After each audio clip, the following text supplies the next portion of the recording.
They work with over 630 households in Washtenaw County, offering a variety of programs that have a tremendous impact on the lives of the families it serves. Hello and thanks for joining us. I'm Laurel Hess and this is COMCAST Newsmakers.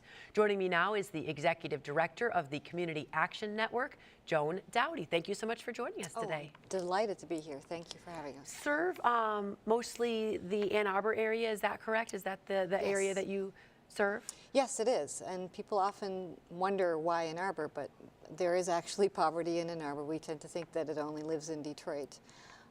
23% of the Ann Arbor public school kids are on free and reduced lunch. So that's a very good gross indicator of how much poverty there is in Ann Arbor. So how exactly does your program work? How do you find your clientele, if you will, or are you in the schools? Do they come to you? Do you have a facility where you're able to assist folks? Yeah, so up until recently, we worked in the communities only. We operate community centers. We don't even own the community centers. They belong to the Ann Arbor Housing Commission, which is public housing, and they belong to the Ann Arbor Parks and Recreation Department. So we're right in the communities that experience low incomes, which makes it super convenient for families to access our services. When the kids get off the school bus, basically they run over to the community center and we create kind of a home-like feeling. And because our communities are pretty small, we get to know the children and the families and the adults as well. You really do primarily serve teens, kids. I mean, I know you serve all ages, but your emphasis is on children and teens? It is, but, and so that's definitely what people see. When you come to our community centers, you'll see us interacting with our children, both after school and in the summer. But for children to do well, we know that they need to have basic needs met. So they do need to be able to depend on the fact that there will be food that night. They need to know that when they come home from school that their family stuff isn't by the side of the road. They need to have stable housing. They need to have food, shelter, clothing. And so we do take care of all of those things, and we work a lot with the adults behind the scenes. And then we also work with the community. So in the public housing communities, there are resident councils. They are elected every year.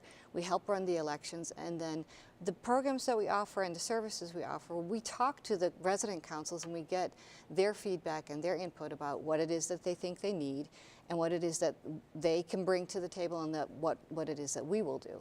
So it's really a lovely partnership. It really is. And we intersperse lots of community celebrations, which always brings communities together, but we also have those difficult conversations about what kind of community do you want, particularly if there's some drug activity. If people who live there are affected by that, I go home and I'm not. And so we have conversations about what community do you want your children to live in?